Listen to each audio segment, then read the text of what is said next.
of going global. Now, so today we'll be discussing pricing. Pricing is one of the very important factors in export revenue. Pricing helps a business be competitive. But factors that influence price include cost, demand, and competition. The cost of products determine the price floor. The level of demand of the product determine the price ceiling. Between the price floor determined by price by cost and the price ceiling determined by the demand, competition is what sets where a business can be in between.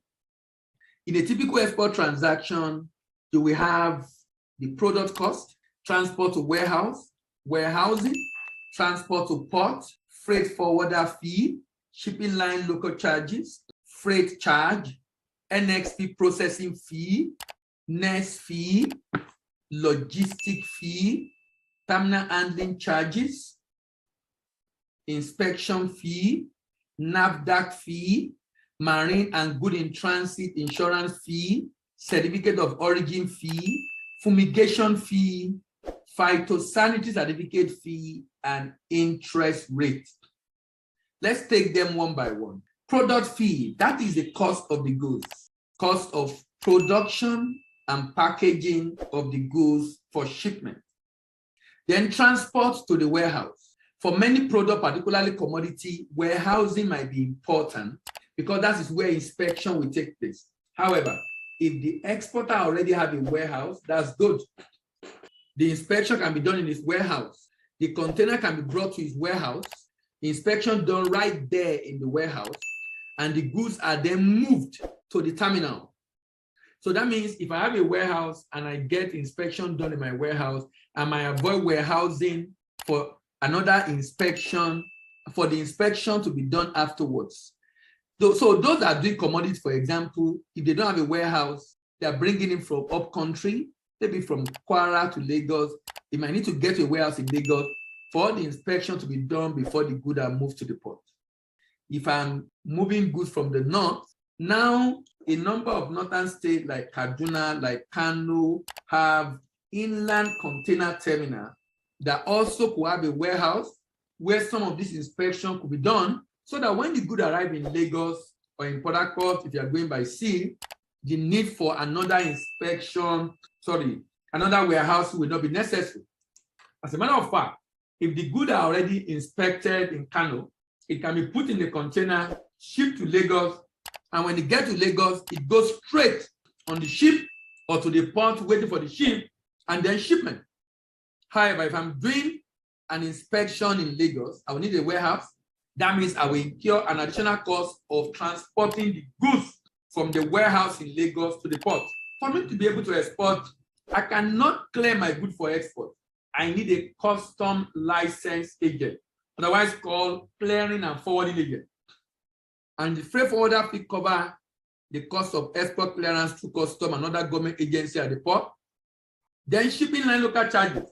This includes the cost of storage of container, transport of the container, and documentation of shipment. So whereas freight forwarder charge a fee for his professional services, shipping line charge a fee for his services locally. The shipping line charge 2 fees. The second fee is freight charge. That's the cost of transporting the good to destination. This is usually charged in US dollars or euros and pounds, depending on where the vessel owners operate from. Then we have NSP charge to apply for exportation out of Nigeria using this document called NSP. That form is owned by CBN, administered online through commercial banks. Then there's another charge called the NES fee. Remember, if you're exporting from Nigeria, you don't pay export duty. You don't pay VAT on your export proceeds. You only pay a fee to the government called Nigeria Export Supervision Scheme fee. And this is 0.5% of the FOB value. FOB value is value of goods plus profit. Then logistics, for those in Southwest, we call it Owa and Boys. You know, in Lagos, if you are loading a container, some people are going to come and collect Owo money. They're going to go and collect money from you. If your goods pass through a street to load or offload, you are going to pay. So make room for I call them legally illegal fees. Fee you're not supposed to pay, but you have to pay. And if you don't pay, it's like you have committed a sacrilege. Then terminal handling charge. Your goods are going to be handled at the port by a terminal operator, moving the container up and down, stacking it, waiting for the vessel, transferring it onto the vessel. All these costs are within the terminal handling charge. Then inspection fee. Please note that if you are exporting any product, you need to be sure of the quality of what you are exporting. One of the ways of ascertaining the quality of your product is getting a third party to do an inspection. This inspection is different. If I'm exporting commodity, manufactured good or value-added agro product, and it's food item, NAFDAC fee, that's the fee paid to NAFDAC for giving me export certificate or NAFDAC number if I already have a NAFDAC number. If you are exporting good regulated by NAFDAC, if you don't have a NAFDAC number, you can get a NAFDAC export certificate for each shipment. That means technically you don't need a NAFDAC number to export processed food, but you will need an export certificate. But if you have a NAFDAC number, you don't necessarily need an export certificate again, even though some NAFDAC staff will still contest that. Insurance, marine and good in transit insurance. Marine insurance is the insurance from port of loading to port of discharge. Good transit insurance is insurance from Kano to Lagos, or from Ilorin to Lagos, or from Ondo to Lagos. Certificate of origin fee is paid to Nasima, who issued certificate of origin. It's less than 10,000, about 700, 7 or 800, 7 to 8,000 naira.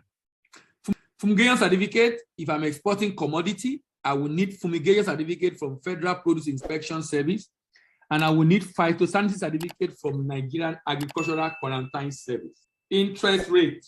Interest rate fee is only applicable when the exporter is taking a loan from the bank. I want you to look at the chart on the screen. This is a chart of a product that was shipped last year. This is cashew nut, processed cashew nut, cashew kernel in particular, not the raw cashew nut.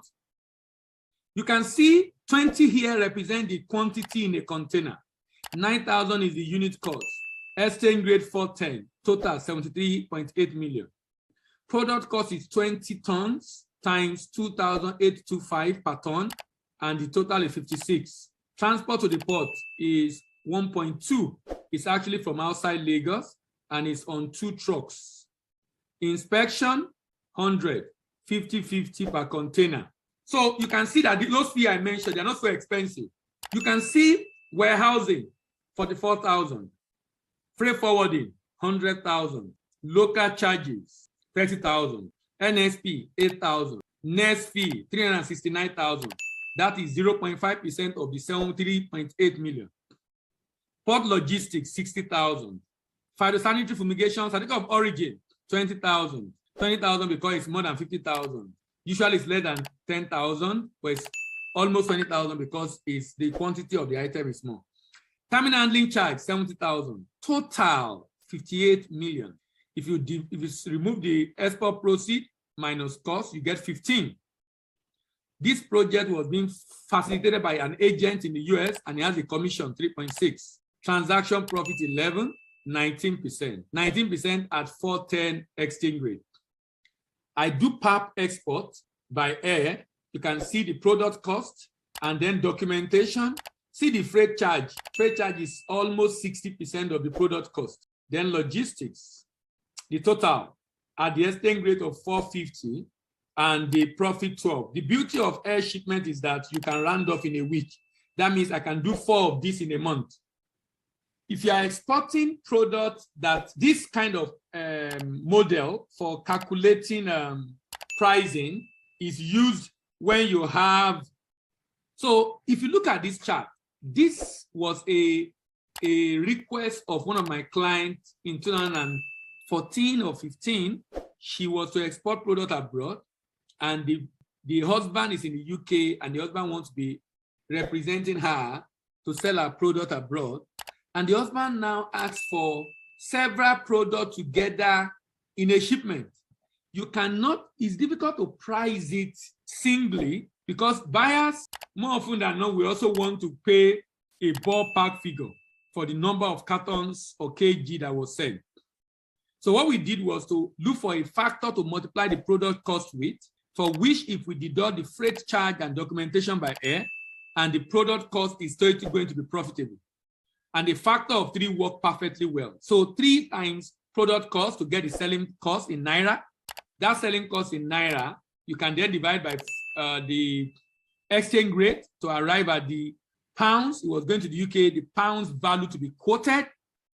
But if you look at that Naira figure minus the total product cost and freight and logistic cost, gives a profit that is very reasonable.